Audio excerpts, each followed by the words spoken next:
Boa noite a todos. Obrigada pela presença. Que o Pai Maior derrame suas bênçãos sobre nós, para que possamos realizar essa conversa na noite de hoje, que o tema seja agradável, seja um tema que é um tema interessante, importante para todos nós, e nós vamos tentar relacionar aqui espiritismo e ecologia, inspirados pelos benfeitores amigos. Assim seja. Bom, todos me ouvindo aí? Tudo ok, gente? Beleza, obrigada, Eliane. Bom, então hoje, né, como vocês viram, o tema é ecologia e espiritismo, e eu fui, na verdade, assim, esse tema eu já queria fazer fazia um tempo, né? E acabava escolhendo outro tema, e aí dessa vez eu falei, não, eu vou falar sobre ecologia e espiritismo.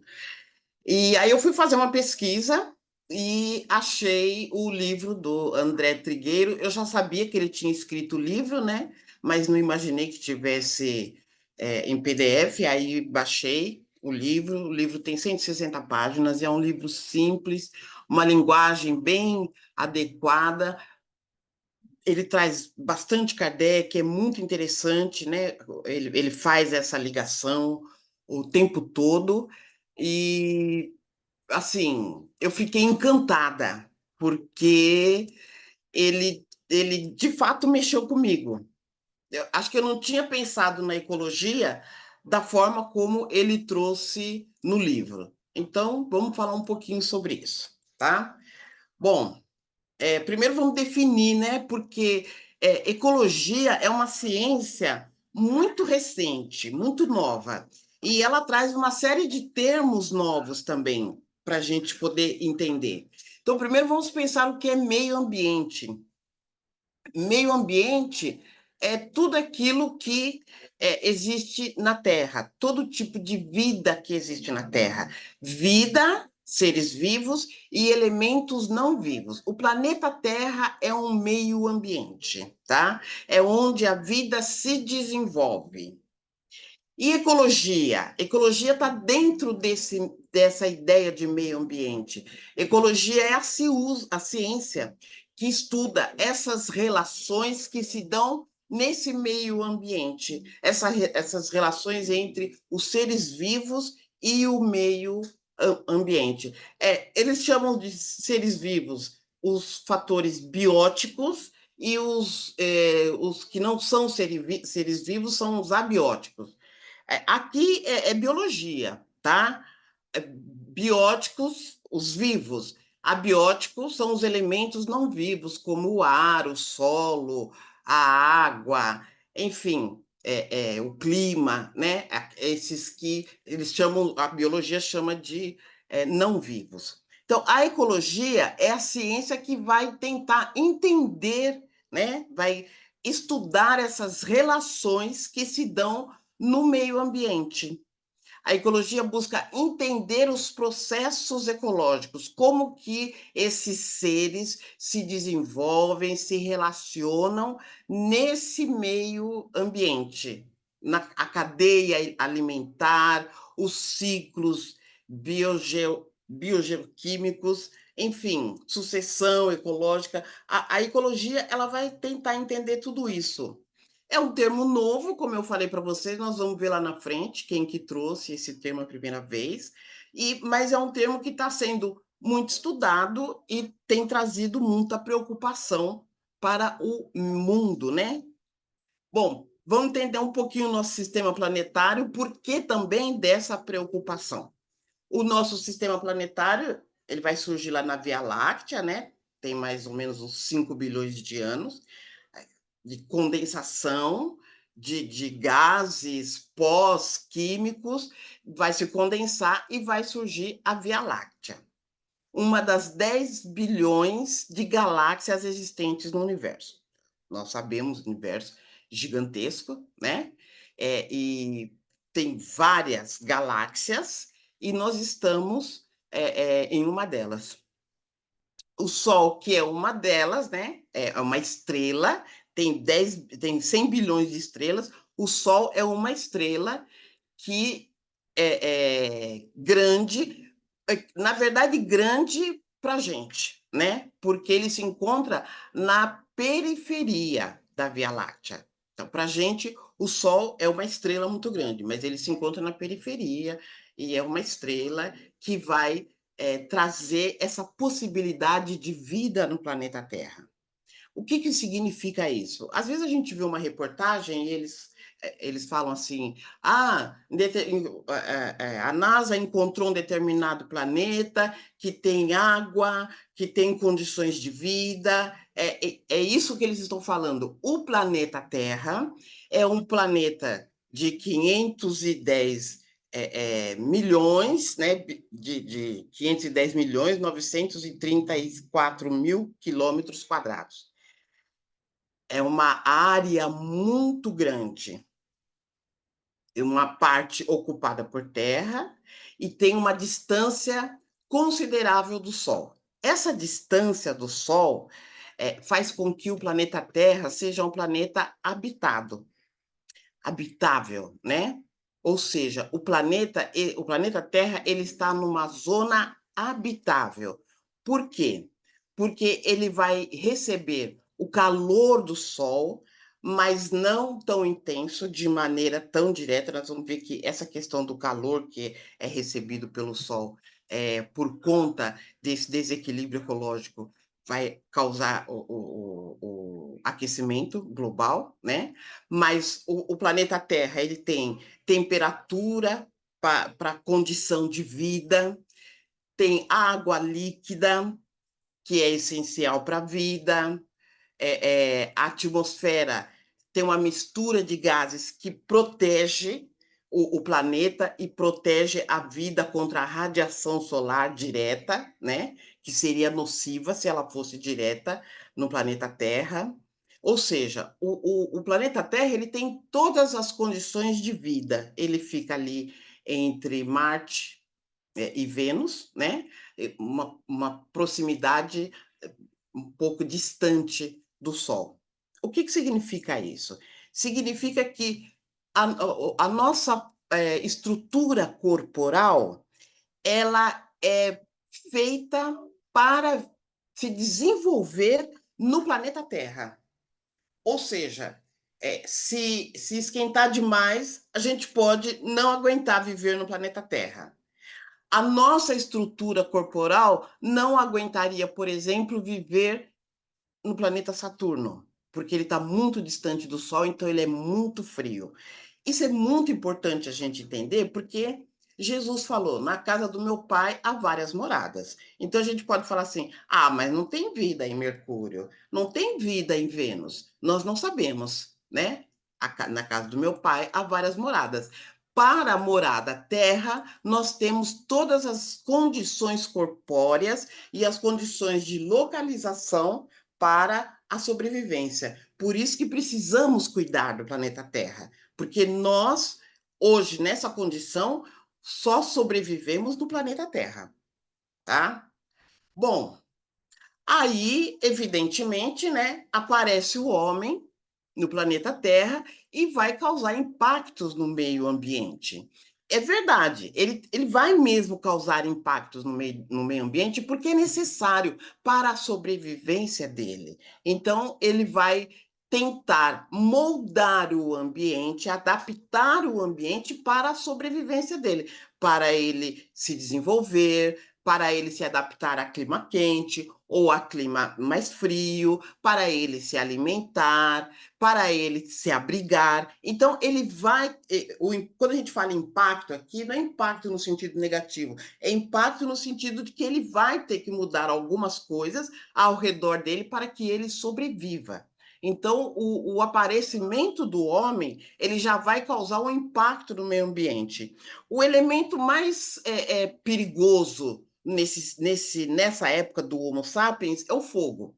Mas como esse homem ele não tinha esse conhecimento, esse desenvolvimento tecnológico, então o que poderia causar um impacto muito maior e prejudicial ao meio ambiente seria o fogo. Mas como ele não tinha tudo isso, então o fogo não vai causar tanto impacto no meio ambiente. Então, o Homo sapiens, apesar, né, da evolução, ele não vai causar tanto impacto no meio ambiente como isso vai acontecer mais à frente.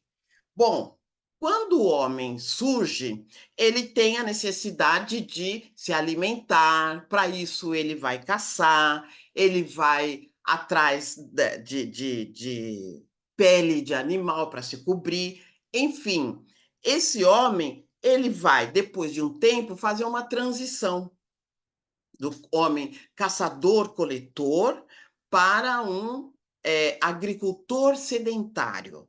Ou seja, ele vai mudar a forma de vida dele. Essa mudança da forma de vida é que vai causar toda essa situação que nós chegamos no dia de hoje.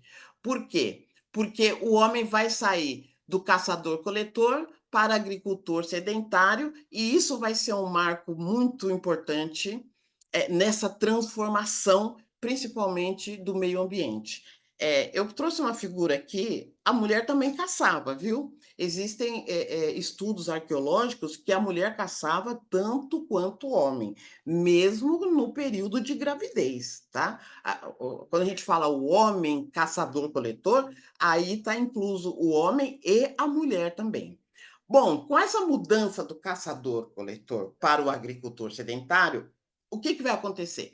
Vai acontecer uma revolução agrícola, ou seja, o homem vai voltar a atenção dele, a preocupação dele, a forma de se alimentar, a forma de se sobreviver, vai ser voltada para a agricultura. Quando ele volta essa atenção para a agricultura, ele vai voltar a atenção para a terra, né? E ele vai modificar as áreas para ele poder cultivar. Então, ele não caça mais, ele vai começar a cultivar. Quando ele começa a cultivar, o que, que ele vai começar a fazer? Ele vai começar a desmatar florestas, né? Vai alterar o curso das águas, ele vai dos rios, né? Ele vai domesticar os animais. Então ele já começa a fazer essa transição do meio ambiente, essa mudança do meio ambiente. Então ele já vai ter um impacto significativo, né, no ecossistemas locais e globais, tá? O crescimento populacional, o que significa? A agricultura, ela vai permitir um aumento da população muito grande e também vai permitir as pessoas saírem da zona, né, que elas estão, se movimentar para usar os recursos naturais nos locais aonde eles tenham maior facilidade. E a Revolução Industrial. Aí nós chegamos na Revolução Industrial, lógico que nós demos um salto muito grande aí na história, né? A Revolução Industrial, lá no século XVIII, né?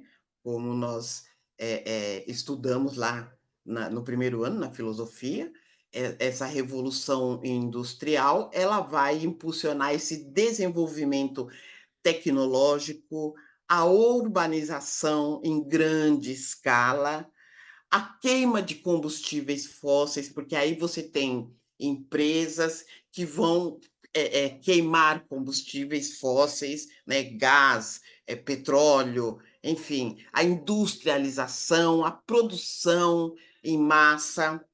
Aí começa a poluição do ar, a poluição da água, a poluição do solo. Aí começa a se desenhar esse problema que nós chegamos hoje, né, no planeta. Bom, esses impactos causados pelo homem, quais são? Quando começa a desenvolver, quando começa a crescer, ao mesmo tempo que o homem começa a crescer, ele também começa a causar impactos maiores na natureza. Então, o desmatamento, ele começa a derrubar árvores, né, floresta, para expandir a agricultura, a pecuária, a madeira, obtenção de madeira, e aí ele vai diminuindo o habitat de diversas espécies, vai alterar o ciclo dos rios, o aumento das emissões de gases do efeito estufa, enfim, esse vai trazendo esses impactos, a poluição do ar, principalmente, né? Vai liberar substâncias tóxicas, vai poluir o ar, a água. Quando a gente fala poluição do ar, né? A gente para aí, mas não polui a água, polui o solo, tudo, os veículos, as atividades agrícolas, e vai começar a contaminar os ecossistemas, prejudicar a saúde humana, vai trazer as mudanças climáticas, porque aí você vai alterar, né? Vai atingir o efeito estufa, e o efeito estufa é uma camada de proteção da Terra, né? Então, quando você altera, você manda, né, uma quantidade maior de gases, o que acontece? O calor volta para a Terra. Por isso, o calor que seria jogado no espaço dos raios solares, por conta desse filtro, ele volta para a Terra. Aí você vai trazer o aquecimento global e, consequentemente, você vai alterar os padrões climáticos de todo o planeta. Aí você vai ter chuvas muito intensas, calor muito intenso. Nossa, um dia está muito quente, outro dia está muito frio, um dia está muito seco. Tem dia que a gente sofre as 4 estações no ano, né? Num dia. Então, tudo isso, essas mudanças que o homem vem fazendo, vão causando esses impactos ambientais. A perda da biodiversidade, né? A destruição de habitat. Quando você desmata, como na figura aqui, você destrói uma série de habitats, né? Então, isso é muito preocupante, isso é muito. Você extingue espécies de animais, causa um desequilíbrio nos ecossistemas.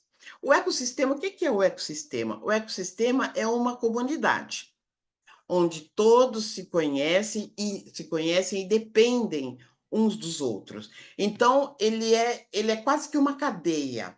Eles se conhecem e se dependem um dos outros. Se você tira um elemento desse ecossistema, você desequilibra esse ecossistema. É isso. Então, por isso, esse desequilíbrio, quando você faz também, né, o desmatamento. Bom, nosso planeta vai transformar-se num depósito de lixo? Vai. Se a gente continuar assim, ele vai mesmo, né? Não dá para a gente pensar diferente. Por quê? Olha, no Brasil, uma família de 4 pessoas produz, em média, 13 quilos de lixo a cada 5 dias. Uma família de 4 pessoas. Pega isso daí e estende para o mundo todo. É muito lixo, gente. É muito lixo, tá? Ou seja, uma população de 8 bilhões de pessoas até 2022, nós vamos verificar que a produção de lixo está superando a nossa capacidade de gerenciá-lo. A gente não está mais conseguindo gerenciar o lixo, de tanto lixo que a gente produz. O aumento populacional e o consequente acréscimo de lixo vai criar o quê? Um problema, né? Onde jogar? Como fazer para que não contamine o ambiente? Eu produzir essa quantidade de lixo, e agora onde que eu ponho esse lixo? Como que eu faço para esse lixo não contaminar mais ainda o ambiente? Aí a esposa pergunta, né? Vamos ter que mudar? Ele fala sim, os nossos hábitos. Porque senão a gente vai chegar daqui a pouquinho nesse depósito, né? Imenso depósito de lixo. Bom, a gente pensando, apontando tudo isso, a gente começa a pensar, nossa, mas alguma coisa precisa ser feita. E algumas coisas serão feitas realmente, né? Algumas coisas serão feitas, discutidas, e a gente já vai ver mais um pouquinho. O que é desperdício? Interessante quando eu trouxe o desperdício, porque o desperdício é o gasto sem proveito, né? A utilização incorreta ou incompleta de bens econômicos, o que faz com que necessidades que poderiam ser supridas não sejam. Essa discussão, ela está no Evangelho segundo o Espiritismo. Quando Kardec fala da fortuna, ele vai falar exatamente disso, né? Aquilo que que é para além das nossas necessidades, né? O supérfluo, o desperdício é isso, é o supérfluo. A gente acaba não planejando e aí a gente acaba desperdiçando. Bom, então nós precisamos saber, bom, mas eu tenho que consumir. Isso, é verdade, nós precisamos consumir. Consumo é necessário, tá? Por quê? Porque satisfaz as nossas necessidades básicas de alimentação, sobrevivência, vestuário, moradia. Isso é consumo, tá? Consumo equilibrado para satisfazer, suprir as nossas necessidades, sem excessos. Aí a gente não causa impacto ambiental. Porém, consumismo é excesso. Então, a gente tem que estar sempre atento quando nós estamos praticando consumo e quando nós estamos praticando consumismo. O consumismo é o consumo exagerado, consumo excessivo, consumo de bens, né? Consumo sem necessidade. E qual é o impacto? O impacto é negativo, né? Porque aí você vai contribuir para a geração desses resíduos, né? A exploração de recursos naturais, a desigualdade social. Então, nós precisamos estar sempre atentos para quando nós estamos praticando consumo e consumismo. E como que a gente colabora quando a gente pratica o consumo e não o consumismo, né? A gente equilibra as nossas necessidades, isso se chama sustentabilidade. A sustentabilidade busca equilibrar as necessidades do presente com as das futuras gerações, garantindo preservação dos recursos naturais e a qualidade de vida para todos. Porque aí você não vai desperdiçar, vai consumir com responsabilidade e todos vão poder usufruir sem que um tenha em excesso e o outro em falta. Bom, então a gente precisa começar a pensar o que fazer, né? Para mudar isso. Dá para mudar, né? A gente precisa também mudar a consciência, né? Então, quando a coisa começou a ficar muito preocupante, os governantes de vários países, cientistas, ativistas, representantes da sociedade civil, enfim, eles começaram a prestar atenção nisso e começaram a se reunir. Vamos nos reunirmos para podermos discutir isso e ver como é que nós vamos começar a gerenciar, porque é algo muito maior do que a gente imagina, porque nós estamos falando aqui, mas isso daqui é uma coisa que tem que ser mundial, é uma consciência mundial que tem que ser despertada. Então, eles foram realizando várias conferências, né, ambientais, vamos falar do clima, vamos pensar como que nós vamos diminuir esses impactos negativos na natureza. Então, a primeira conferência foi em Estocolmo, em 1972, tá? Foi a primeira grande, né, sobre meio ambiente. Aí eles vão discutir os problemas ambientais e a necessidade da cooperação global, porque todos os países juntos, não tem como. Aí depois veio a Cúpula da Terra, que aí foi no Rio de Janeiro, 92, né? Aí na Cúpula da Terra, a discussão sobre o desenvolvimento sustentável, porque ninguém está falando que os países não podem desenvolver, mas eles têm que ter um desenvolvimento sustentável, um desenvolvimento equilibrado, sempre olhando para o meio ambiente. E aí, nessa cúpula da Terra, foi criada a Agenda 21, que é um plano de ação, porque reúne, discute, então vamos traçar um plano de ação e vamos começar por esse plano, né, em ação. E pensar nesse desenvolvimento aí sustentável, social, econômico, ambiental, vamos todos desenvolver, mas desenvolver de tal maneira que não afete o meio ambiente. Depois veio a Rio+10, que foi 10 anos depois, em 2002, né? Aí foi realizado em Joanesburgo, na África do Sul, e aí eles vão fazer um balanço dessa Agenda 21 que vai estar que estabeleceu essas metas, como que elas foram desenvolvidas, se houve realmente, né, um interesse por parte dos países que estavam ali quando desenvolveram a Agenda 21. Depois veio a Rio 2012, né?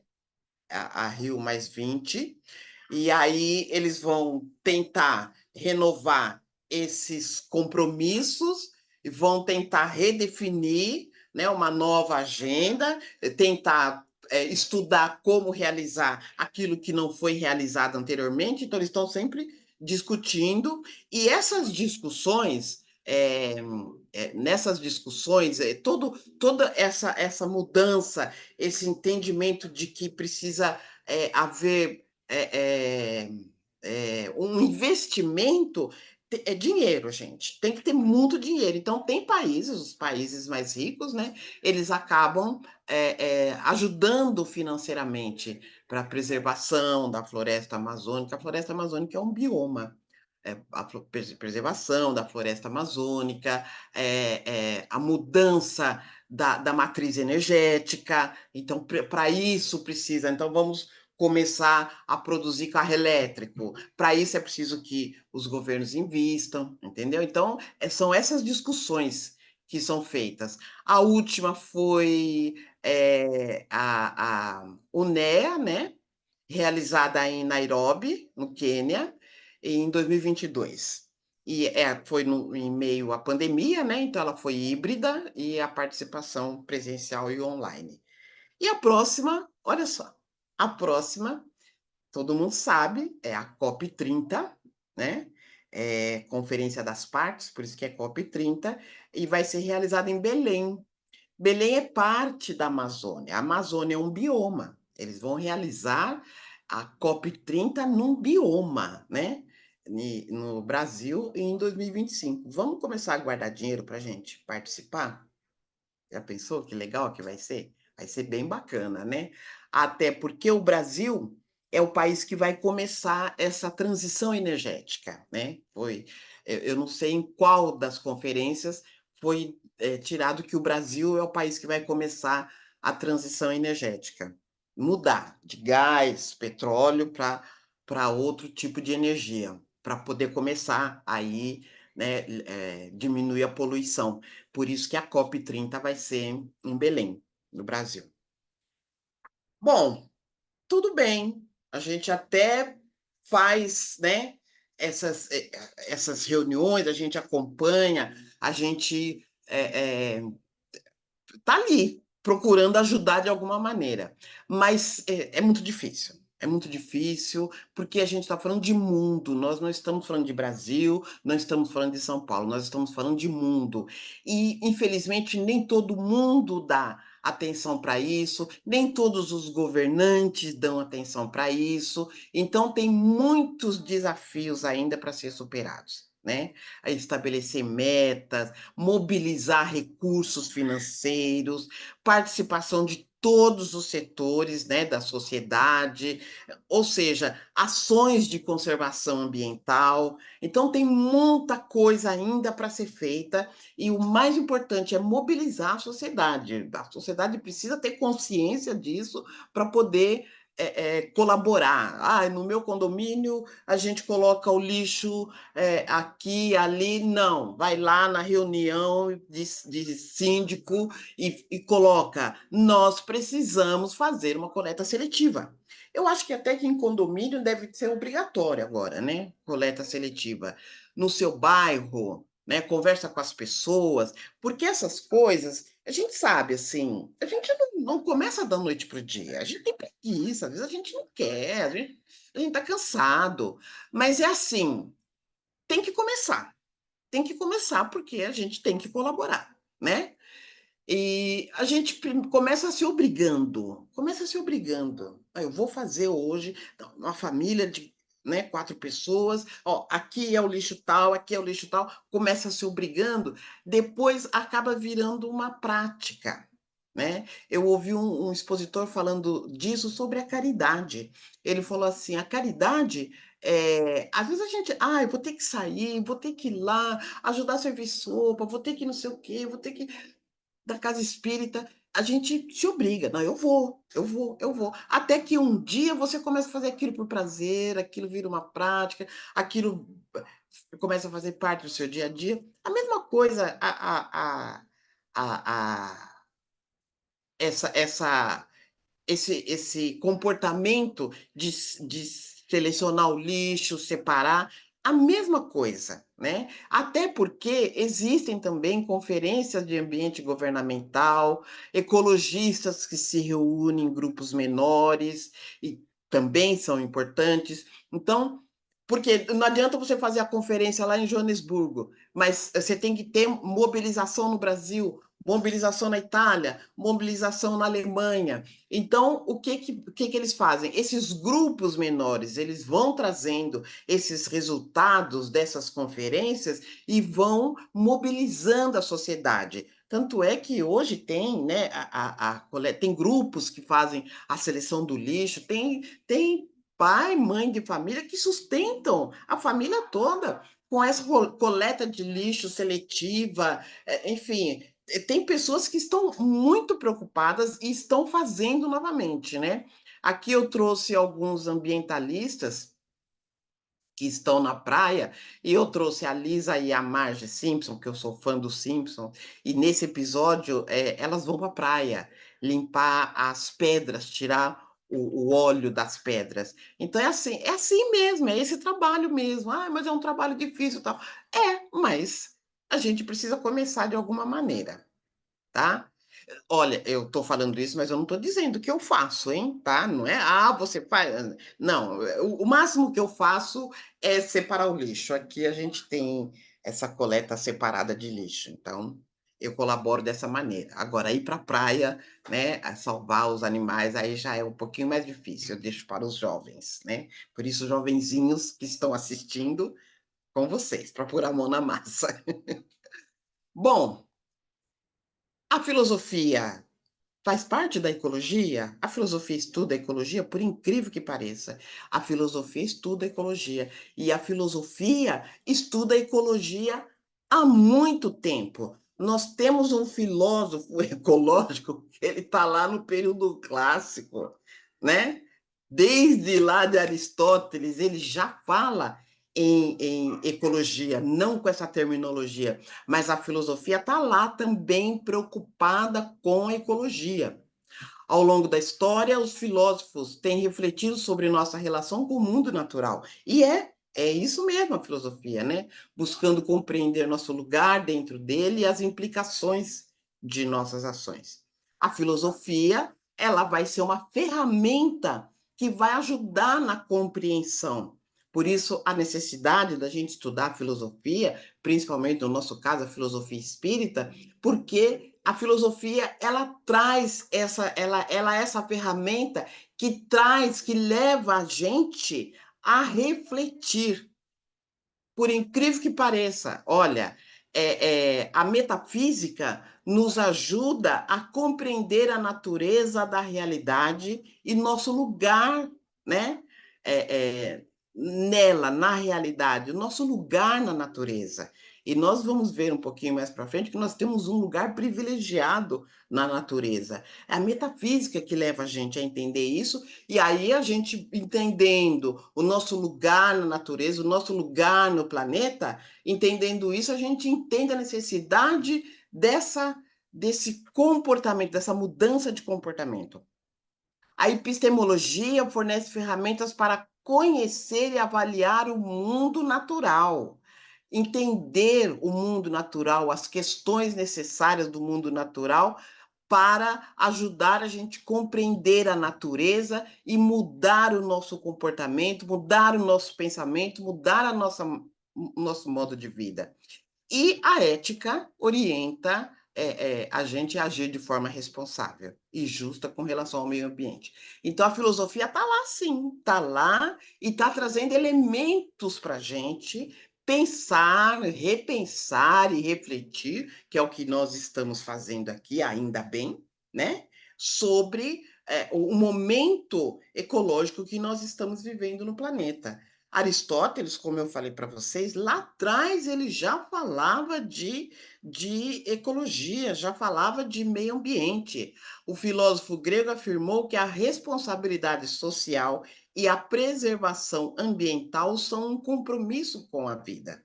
Ou seja, é, lá atrás ele já está falando. É necessário a preservação ambiental, isso é compromisso com a vida, porque a nossa vida ela está ligada a essa preservação ambiental. Jean-Jacques Rousseau também vai falar da natureza. Por quê? Porque o Rousseau ele é o pai da pedagogia moderna. E um dos elementos que ele traz na pedagogia moderna é a relação educação, aluno e natureza. Então, quando ele traz essa relação, ele está olhando para a natureza. Então, ele está olhando o meio ambiente, ele vai dar uma importância significativa para a educação ambiental, porque ele entende que a educação ela tem que ser, né, na obra Emílio, a educação ela tem que ser ligada à natureza. Então, ele vai ter um olhar bem atento e diferenciado em relação à natureza. Então, ele valoriza a natureza, ele vai fazer críticas ao consumismo e ele vai falar da importância da educação ambiental, que é uma coisa que se Rousseau falou lá no século XVIII, né, e ninguém prestou atenção, olha o ponto que nós chegamos. Se tivesse prestado atenção nele, na importância da educação ambiental, se tivéssemos começado lá atrás, eu acho que nós hoje estaríamos numa situação um pouquinho melhor, né? E o nosso Ailton Krenak, né? Que é o filósofo ambientalista, e ele tem uma cadeira na Academia Brasileira de Letras, e ele tem uma obra, ele tem vários livros, ele dá palestra no mundo todo, ele é um ambientalista extremamente ativo, vocês já ouviram falar dele, com certeza, né? E ele traz, né, a necessidade de repensar nosso lugar no mundo, né? Sua obra é fundamental para quem busca compreender os desafios da atualidade e construir um futuro mais justo e sustentável. Então, ele está ali pensando, refletindo, trazendo elementos para que a gente possa pensar, né? Filosofar em relação à ecologia. Então, a filosofia também está lá muito fortemente. Evidente que o papel da filosofia é o pensar no sentido de como agir, de como se comportar, de como se educar, mas é um papel importantíssimo também nesse sentido. Bom, eh, falamos disso, né, agora a gente vai trazer a visão espírita, porque até então nós não falamos de espiritismo, né, e o tema é espiritismo, né, ecologia e espiritismo. Então agora nós vamos trazer a visão espírita.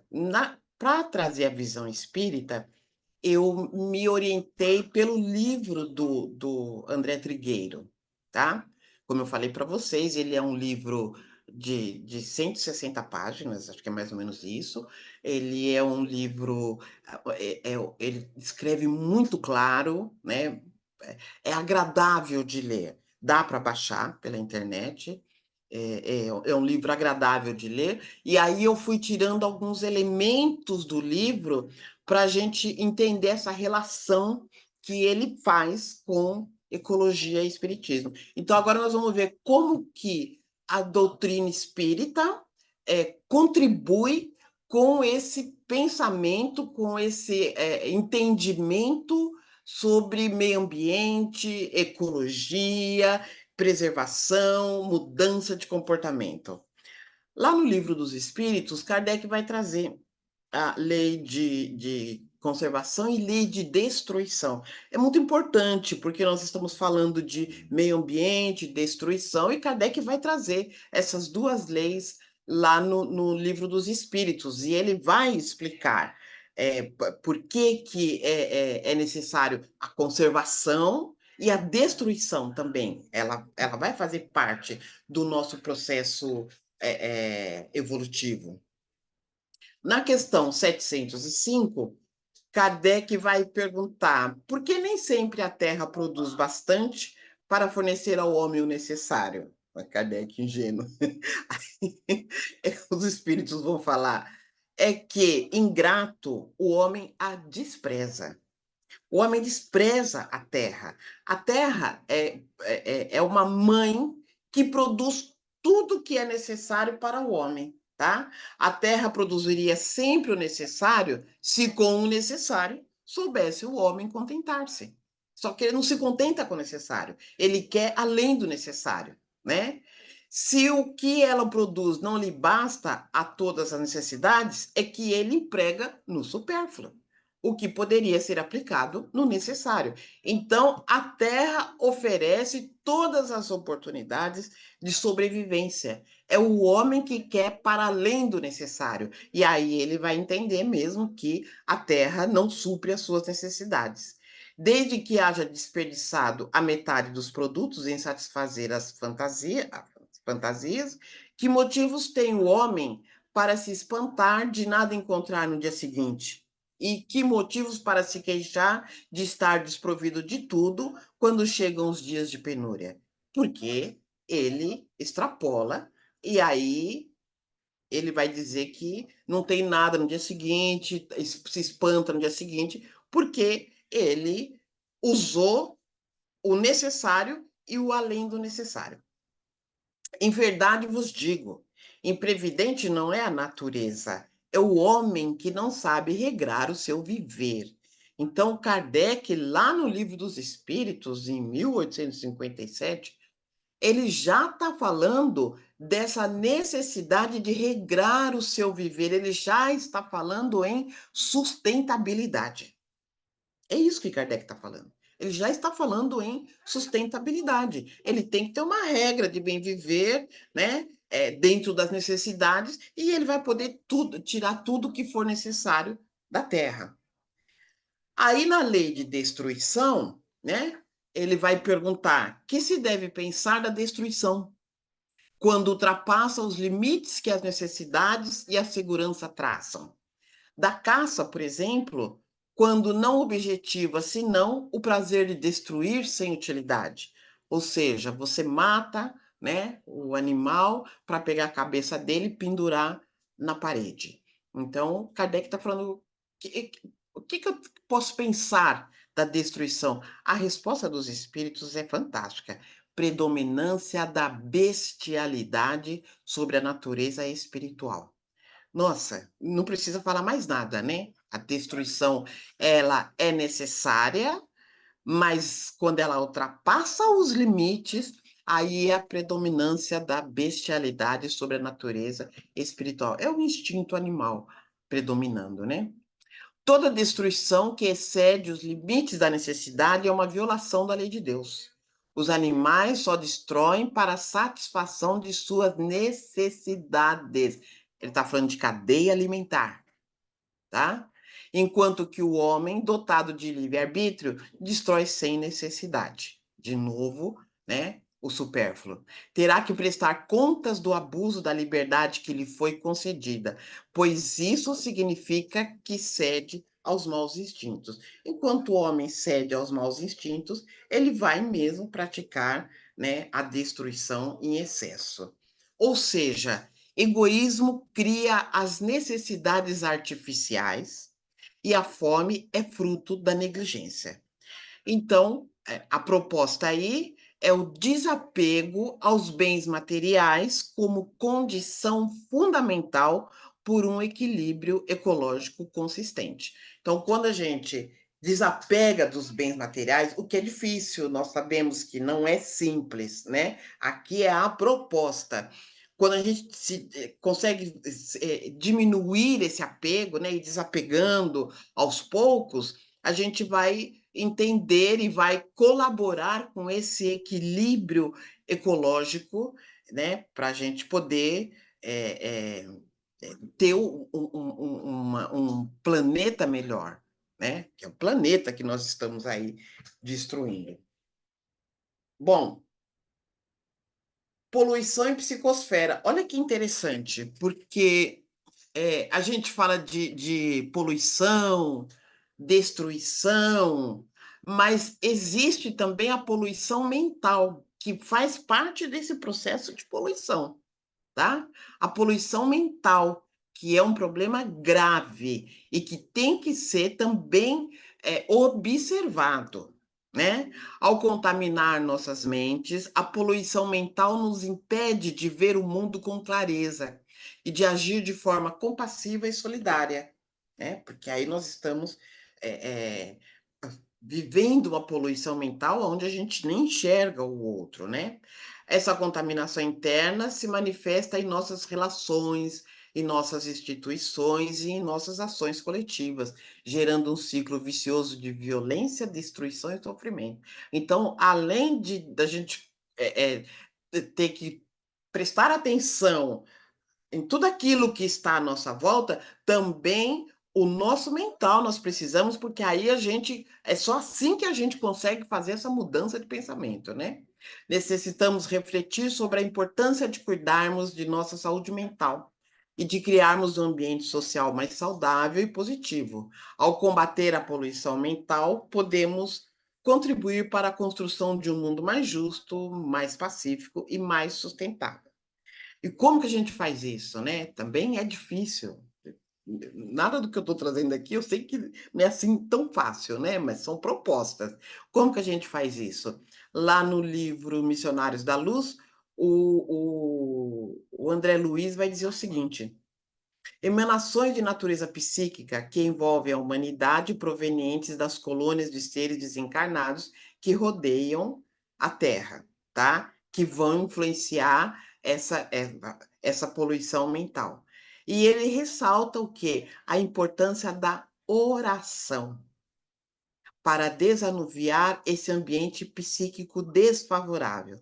Toda prece elevada é manancial de magnetismo criador e vivificante, e toda criatura que cultiva a oração com o devido equilíbrio de sentimento transforma-se gradativamente em foco irradiante de energias da divindade.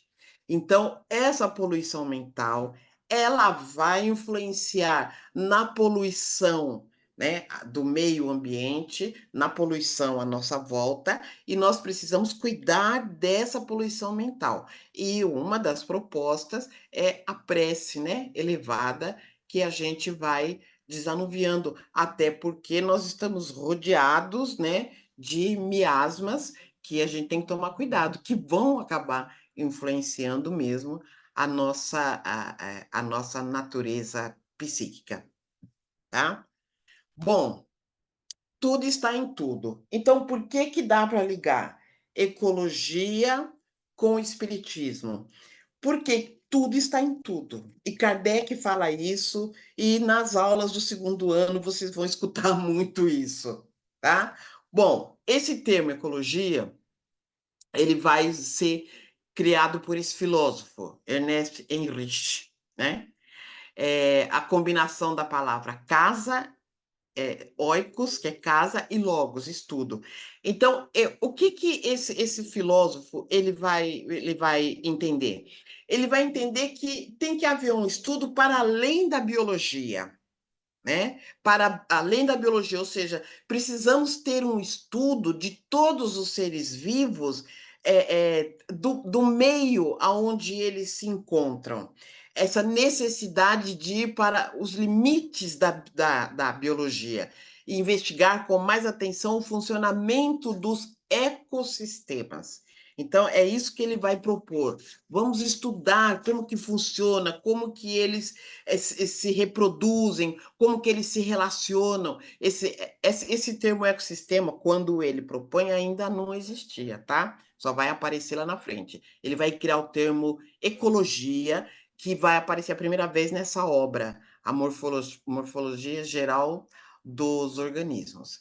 Então, ele vai propor essa ideia de estudo do ecossistema, porque, como eu falei para vocês, ecossistema é uma grande comunidade onde todos se conhecem e dependem uns dos outros. E ele vai falar é isso que nós precisamos estudar, pegar essa comunidade e verificar como que eles se comportam, por que que um depende do outro, porque aí a gente vai entender como funciona o ecossistema e entender como que se preserva e como que podemos colaborar com o crescimento de um ecossistema, né? Então, ele vai dizer que a relação, existe uma relação de interdependência entre todos os seres da natureza. Porque quando você fala no ecossistema, que é uma comunidade onde todos se conhecem e dependem, existe uma relação de interdependência entre esses seres.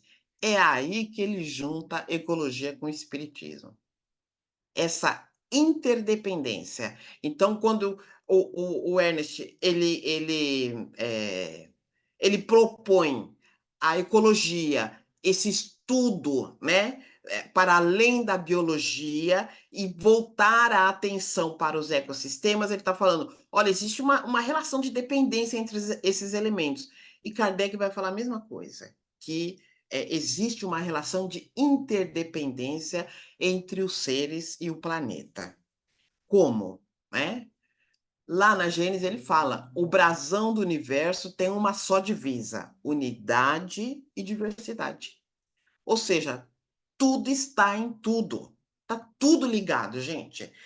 Aí o André vai dizer o seguinte: não é difícil perceber o primeiro traço comum entre ecologia e espiritismo. São ciências sistêmicas que procuram investigar, cada qual com sua ferramenta de observação, evidentemente, né? As relações que sustentam e emprestam sentido à vida. O que ele está dizendo aí? Ele está dizendo assim: olha, são duas ciências que estudam os elementos como um todo. Então, o Ernest ele está propondo: olha, o ecossistema, a gente tem que estudar isso como um todo, eles estão ligados. A doutrina espírita também estuda o espírito como um todo. Quando ela fala de criação, de estágio dos reinos evolutivos, quando ela fala de reencarnação, vai, volta, ela estuda o espírito como um todo. Ela não estuda a Ângela hoje aqui. Não, a Ângela está aqui hoje, mas a Ângela tem um histórico anterior e um histórico posterior. É isso. É dessa maneira, né? Então tem que estudar como um todo. Lá na Gênese, Kardec vai dizer a relação de interdependência preconizada, né, pelos ecologistas. Kardec diz: assim, tudo no universo se liga, tudo se encadeia, tudo se acha submetido à grande harmonia e lei de unidade. Kardec já estava falando em ecossistema, em tudo está em tudo, tudo está ligado, tá? Kardec já estava falando lá atrás. E também, né, em outro trecho, ele vai dizer lá na Gênese também, né? De sorte que as nebulosas reagem sobre as nebulosas, os sistemas reagem sobre os sistemas, como os planetas reagem sobre os planetas, como os elementos de cada planeta reagem uns sobre os outros. Está vendo o processo em cadeia? Kardec não faz um estudo separado, ele vai ligando. As nebulosas são as nuvens de gases que tem no universo e elas vão reagir nos sistemas planetários, que vão reagir nos planetas, né, que vão reagir um no outro e assim sucessivamente até ao átomo. De novo, Kardec está falando, tudo está em tudo, está tudo ligado, é um ecossistema. Aqui a ideia, né, é a interação de que não se limita a grandes escalas, desde da escala maior até o átomo. Então, não é mais possível separar a humanidade do planeta. Estamos todos ligados, não tem jeito. O meio ambiente começa no meio da gente.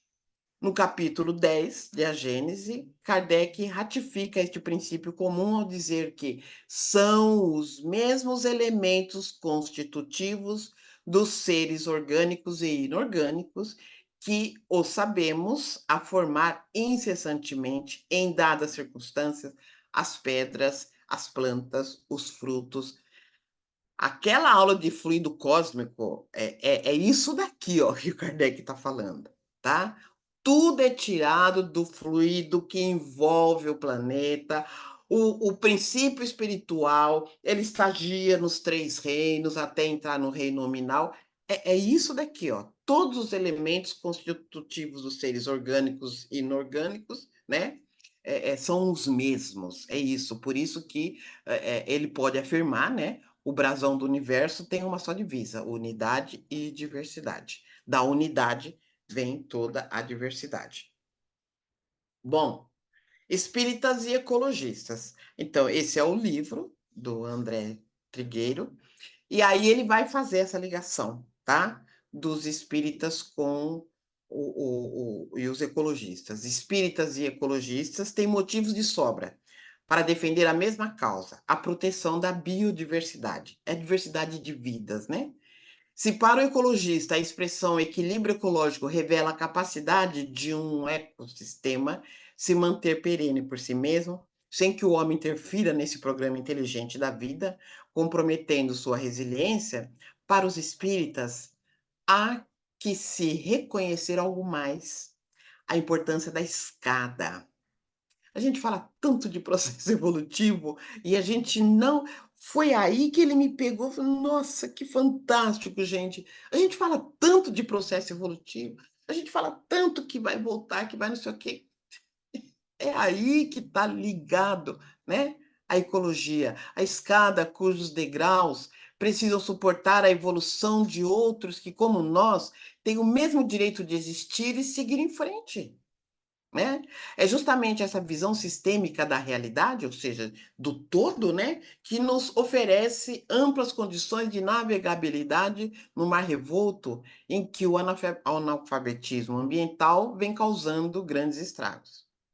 É muito feliz o pensamento de autor desconhecido que inverte uma antiga máxima do movimento ambientalista. Mais importante do que cuidar do planeta para os nossos filhos e netos é cuidar melhor dos nossos filhos e netos para o planeta. Muito importante, né, essa fala que ele traz, muito forte, muito significativa, porque é como o Rousseau falou lá atrás, né? É educação ambiental. Questão 711. O uso dos bens da terra é um direito de todos os homens? Porque a gente poderia pensar, né? Mas escuta, então eu não posso usar os bens da terra? Pode, pode, né? Esse direito é consequente da necessidade de viver. Deus não imporia um dever sem dar ao homem o meio de cumpri-lo. Dever é viver, né? E como que a gente vai cumprir? Deus dá todas as possibilidades através da Mãe Terra, tá? Então podemos sim. O que precisamos é usar com consciência. Ou seja, né? Não há mágica no processo evolutivo. Nós somos os construtores do mundo de regeneração. E se não corrigirmos o rumo na direção de uma sociedade sustentável, provocaremos situações de desconforto já amplamente diagnosticadas. Não é possível, portanto, esperar a chegada de um mundo de regeneração de braços cruzados. Até porque, sem os devidos méritos evolutivos, muitos de nós deveremos retornar a este nosso mundo pelas portas da reencarnação. Se ainda quisermos encontrar aqui estoques razoáveis de água doce, ar puro, terra fértil, menos lixo e um clima estável, sem os flagelos previstos pela queima crescente de petróleo, gás e carvão, que agravam o efeito estufa, deveremos agir agora, sem perda de tempo. Por quê? Porque nós somos herdeiros de nós mesmos. Herdeiro de si mesmo, o espírito transfere de uma para outra etapa as conquistas e os prejuízos de que se faz possuidor, sendo-lhe impostos os deveres da reabilitação e do refazimento quando erra, tanto quanto do progresso quando se porta com equilíbrio. Então, por sermos herdeiros de nós mesmos, precisamos refletir rápido, né, sobre o planeta e verificar como que cada um de nós podemos cooperar nessa mudança de consciência. Porque daqui a pouquinho nós estamos aqui de volta. Essa é a bibliografia consultada. Gente, eu consulto tanta coisa, eu pego só algumas coisinhas e coloco, porque navego muito atrás de informação. Bom, como eu falei para vocês, esse tema já fazia um tempo que eu queria trazer, e aí eu fiquei, né? Pega outro, tal. E aí dessa vez eu falei, não, eu vou fazer. Baixei o livro, li, uma leitura muito gostosa e mexeu bastante comigo esse tema, mexeu bastante comigo, porque quando você para e você pensa que daqui a pouquinho você está de volta, né? Que planeta é esse que eu quero encontrar? Né? A gente fala, o que que eu vou deixar para os meus filhos? Mas que planeta é esse que eu quero encontrar? Porque se eu acredito na reencarnação, se eu acredito que eu vou voltar, que planeta é esse? Se é que eu vou voltar aqui na Terra? Provavelmente sim. Então, é isso. Mexeu muito comigo, porque eu acho que ele fez a ligação perfeita, né? Ecologia e espiritismo. Pronto, já falei demais. Uma hora, uma hora e pouco. Vamos lá, gente. Ninguém quer falar nada?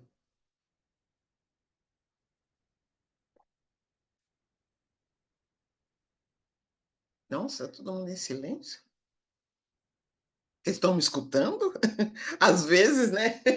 A gente pensa que o pessoal está escutando e está aqui congelada, né? Será que só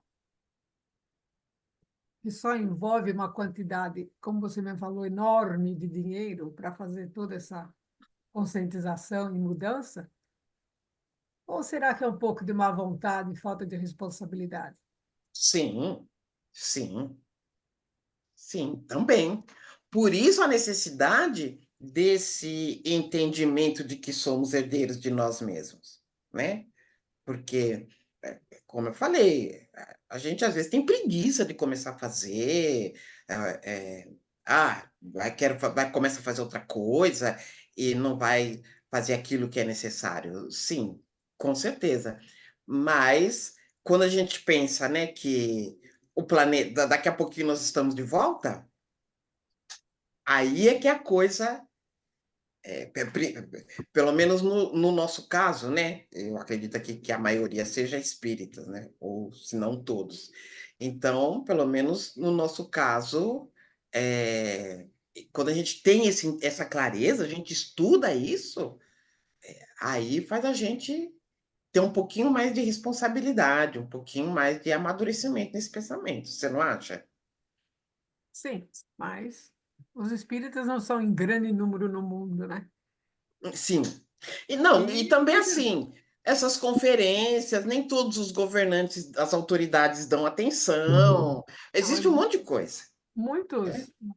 alguns países, né? Eles vão lá, fazem a conferência, assinam o pacto, mas depois não quebra o pacto. Por uma É, razão ou outra, que a gente até pode adivinhar o que seja, né? Mas não levam a sério. Então, a, a impressão que pode passar, essa é dos pontos de vista, é que isso não vai acontecer, entendeu? Esse extremo do abuso dos elementos naturais. Não, não vai acontecer, não está acontecendo e não faz parte, tudo isso que está acontecendo com o clima e tantas outras coisas, não quer dizer que seja um mau uso da terra, é simplesmente está aí acontecendo porque sempre aconteceu, entendeu? Há uma falta de, como você mesmo falou, né? É um egoísmo muito grande, é um egoísmo muito grande por parte das pessoas que poderiam começar a resolver, porque isso é óbvio que, como você mesmo também falou, não é da noite para o dia, mas tem que ser feito paulatinamente. E nós sabemos que se a coisa é feita, se a gente sabe por experiência própria de um próprio pequeno jardim que você possa ter na sua casa, ou uma meia dúzia de vasos de plantas que você tem na sua casa, que se você cuida do seu jardim ou dos seus vasos, a natureza responde muito rápido. Ela responde muito rápido, desde que você se propõe a cuidar dela. entendeu? Mudar o ambiente, sei lá, você tem um vaso lá, você está pondo lá, mas de repente você fala, "Ah, acho que eu vou botar um pouco de terra nesse vaso, porque talvez seja isso que esteja faltando." E aí você põe a terra e a planta, pá, vem que é uma maravilha. Então, eu acho que se, e tem pessoas que estão fazendo isso, tem pessoas, como é que fala?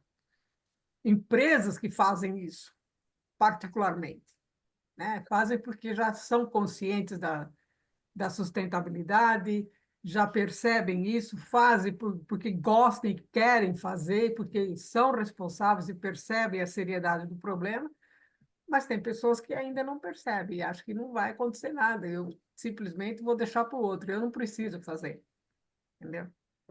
E isso acontece tanto no particular pequeno, individual, quanto, quanto numa empresa também por si só, que ela pode tanto fazer o seu trabalho de sustentabilidade, como não fazer, né? E aí é realmente a educação do espírito, né? O espírito, nós temos que nos autoeducar, cada um tem que fazer isso, né? Para que a coisa se resolva. Mas o poder econômico ainda impera muito, isso, a ganância, né?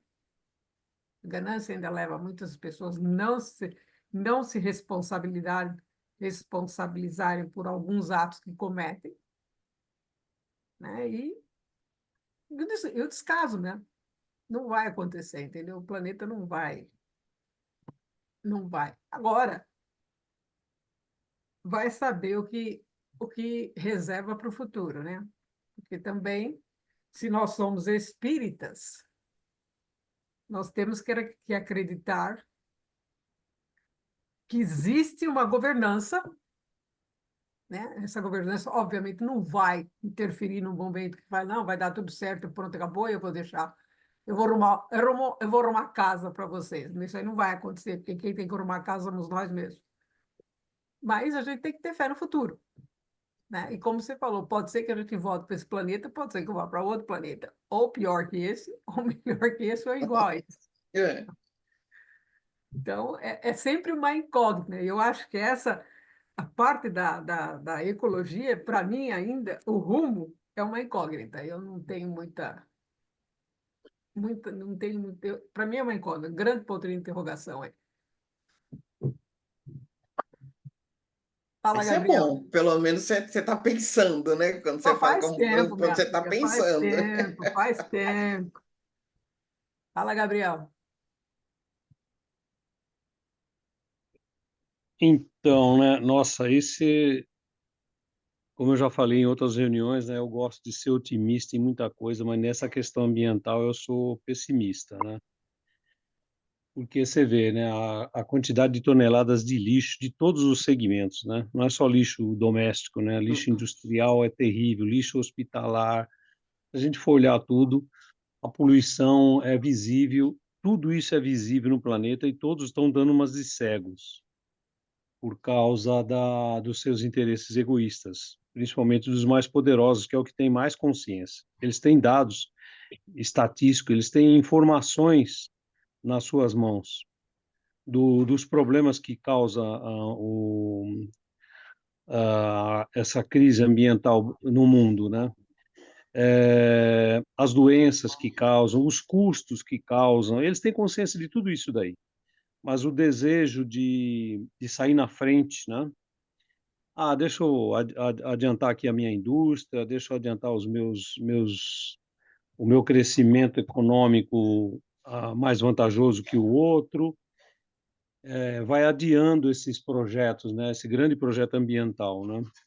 É sempre todos essas reuniões que tiveram de 10 em 10 anos, a gente percebe que não foi realizado muita coisa, né? Há alguns pontos interessantes no mundo, né?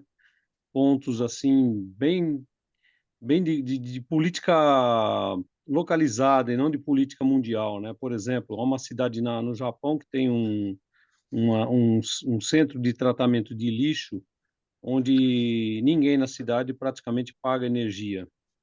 É uma coisa muito avançada que o Japão tem. A logística para isso, a estrutura para montar isso requer dedicação e dinheiro, conscientização da população e todos participam. Onde está essa dedicação e esse dinheiro investido para isso? Em poucos lugares no mundo. Tem uma estação na Suécia onde os engenheiros lá desenvolveram uma estação onde o próprio calor humano das pessoas andando na estação gera energia de luz para todos os comerciantes e para todos os lugares da estação, energia de graça. Então, tem saídas científicas, tem saídas ecológicas, mas os grandes dominam o mundo, né? Os poderosos dominam o mundo, né? Essa questão também do PIB crescente, né? Todos querem ter um PIB crescente, querem aumentar as vendas de carro, né? 300 mil carros por ano, eu vendo 400 mil carros por ano, eu vendo 500 mil carros por ano. Onde isso vai parar, né? Nós estamos, assim, praticamente armando a nossa armadilha, né? Poderá haver uma hecatombe ambiental aí, onde nós vamos ter que arrumar jeito para viver, né, no futuro, né? Então, quando se fala que a gente tem que educar os filhos, também é outro detalhe que eu vejo com um certo ceticismo, né? As famílias hoje ensinam os filhos a consumirem. As criancinhas estão consumindo adoidado, né? E sendo que não se ensina aquilo que realmente precisa, né? Eu preciso ter isso ou eu quero ter isso por apenas desejo de consumismo? Essas coisas deveriam estar num projeto de educação de todos os países, né? Então é complicado, é muito complicado. É um projeto maravilhoso, mas os poderosos não estão preocupados com isso. Sidney levantou a mão? Levantei, dona Ângela. Boa noite. Boa Prazer em vê-la. noite.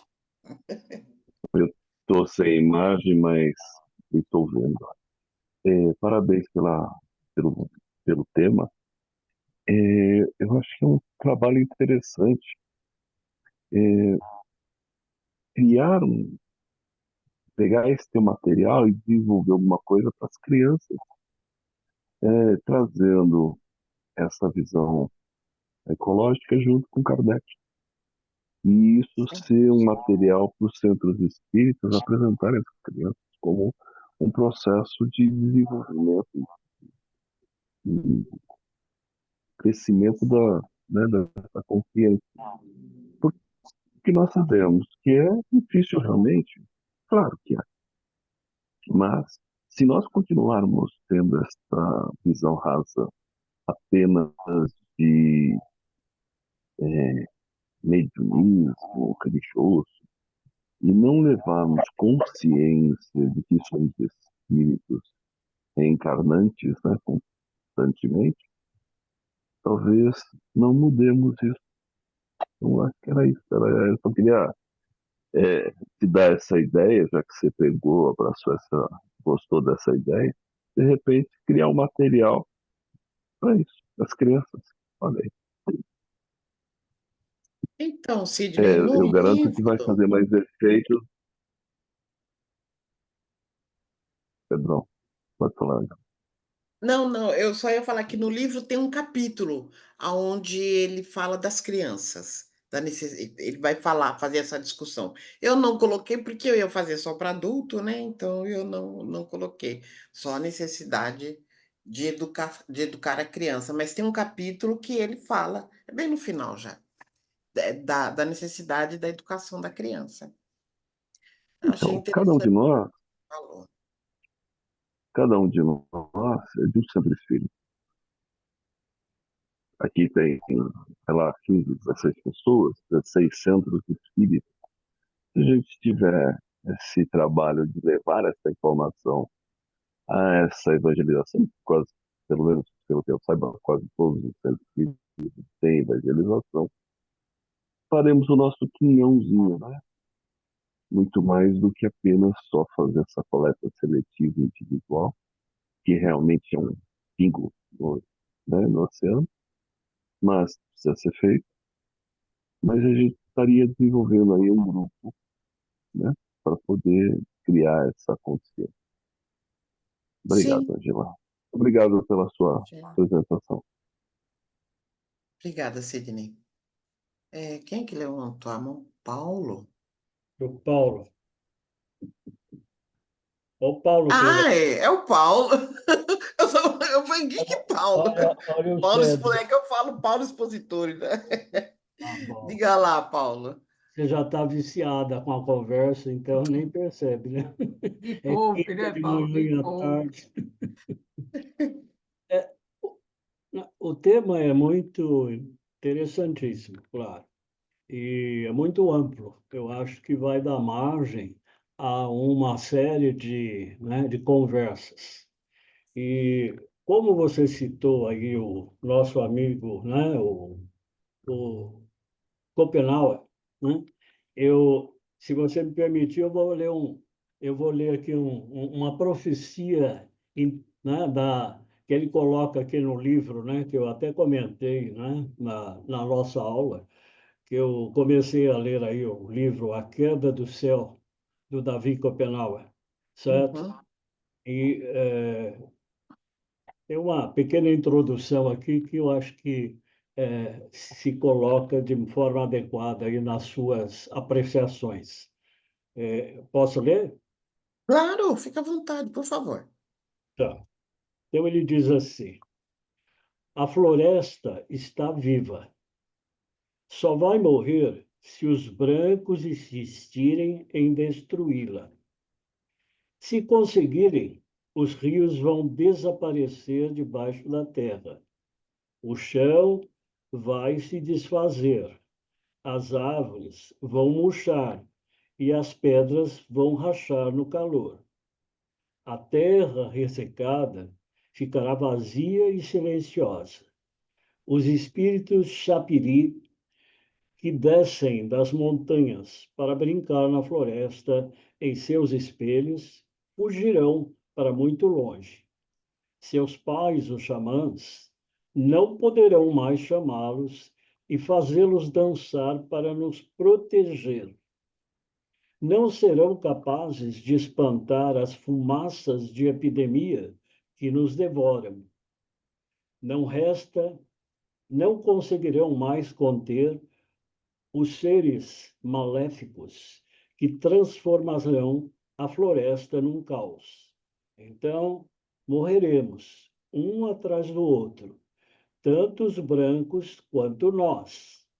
Todos os xamãs vão acabar morrendo. Quando não houver mais nenhum deles vivo para sustentar o céu, ele vai desabar. É uma visão, né, antropológica, realmente. Eles sempre tiveram conhecimento, só que, vamos dizer, como eles colocam aqui, né? Os brancos chegaram e, ao invés de apreciar, aprender, foram impondo todo o seu modus operandi de vida. E agora chegou a um ponto que, né, com a visão do xamã Yanomami, dentro da cultura, eles entendem, dentro dessas metáforas que foram colocadas, né, o que está aqui exatamente é o que está acontecendo, né, na região. E é o que ele coloca como, né, o futuro, digamos assim, É. caso o homem insista em destruir a floresta. As consequências serão essas, porque eles sempre viveram em harmonia com a floresta, né? Então, Sim. esse é o ponto. Nossa, obrigada, Paulo. Obrigada mesmo pelo texto. Eu achei muito interessante. Depois até eu mando para você. Isso que eu ia pedir. Depois você manda para mim. O livro tem só 700 páginas. Então, eu comecei a ler, mas eu não passei da 85 ainda. Porque você tem que ler, você tem que estudar na realidade, porque tem um contexto, né, diferenciado, né? Então, você precisa pesquisar, verificar todo. Tem uma bibliografia interessante e tem um vocabulário, né, muito interessante, com um dicionário final, né, para você entender algumas coisas, que são palavras específicas, né, das linguagens, ou da linguagem e do histórico, né, que eles colocam, né? Muito interessante. é só para enriquecer aí a sua, não enriquecer, muita pretensão, mas é dele o enriquecimento, né? É do Davi Copenau, que você sabe, né? Realmente, né? E esse livro tem o suporte de um francês, né? Que é um antropólogo que o acompanha há mais de 30 anos, estudando todo esse processo, né? Interessante. Depois você manda para mim, por favor, Paulo. Deixa. Até quinta eu mando. Se eu esquecer, quinta-feira você me. Davi Copenaua Yanomami, Exato. né? É o Davi Campenau, que você citou aí, né? Davi Campenau. Né? Não, eu trouxe o Krenak, mas tem o Ah, você Davi trouxe e aqui. eu tenho o Daniel. Eu trouxe é, É porque o Krenak é mais conhecido, né? exato. Esse é mais, né? Menos conhecido, mas, Mas todos né? eles produzem muito e eles fazem muita palestra fora do Brasil. Exato. Muitos deles são mais conhecidos fora do Brasil do que aqui. Esse, por exemplo, é conhecido na França, né? Ele tem, digamos assim, um assento nas academias francesas para a discussão, né, dos temas, né? Então, é isso. Você vai mandar para mim e eu vou colocar nessa apresentação que eu trouxe. É interessante Vou você colocar o texto. fechar, fechar com essa colocação, porque é É, uma profecia, né? está se concretizando. Que está se concretizando, né? Então, é Então isso. é isso. Mas alguém quer comentar alguma coisa? Esse texto legal do Paulo aí bate muito com o pensamento e a cultura do Ayrton Krenak, né? Isso. Muito similar, né? Sim. Eles são da mesma região, praticamente, né? Quer É, dizer, o Krenak é mais aqui da região de Minas, né? Onde houve aquele problema lá da, do- da, da mina lá que estourou, da mina não, do De vazamento. Brumadinho. Brumadinho? Não, a outra, Ah, antes, ah, Mariana, Mariana. Ele é mais daquela região, né? E o Copenau é o xamã propriamente dito, né? Se bem que ele também, eu acho que está nesse contexto, né? qual é o nome do livro, Paulo? A Queda do Céu. A Queda do Céu. É, A Queda do Céu. Palavras de um Xamã Yanomami. É Davi Copenau e Bruce Albert. É da Companhia das Letras. É isso? Eu sei. Uhum. 700 páginas. Final, Bem... poxa.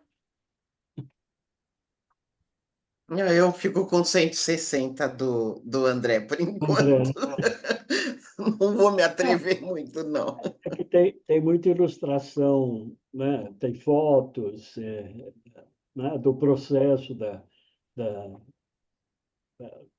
dos grupos, tem desenhos ah, por exemplo, o Amama, que são os personagens da mitologia, né? Então ele traz, é ilustrado, né? Vamos dizer assim. Ah, legal. Bom, pessoas, então é isso. Agradeço pela presença, a participação. Agradeço o Pai de bondade pela oportunidade, o Mestre Jesus por esse trabalho na sua seara, os benfeitores que nos inspiram, nos acompanham e que possamos estarmos reunidos na próxima semana para mais uma conversa, uma reflexão. Eu ia falar conversa filosófica, mais uma reflexão. Obrigada, gente, pela presença. Beijo para vocês. Obrigado, Ângela. Um Tchau, beijo para obrigada. todos. Uma boa semana. Boa Obrigada, semana a todos. boa noite. Tchau, tchau. Boa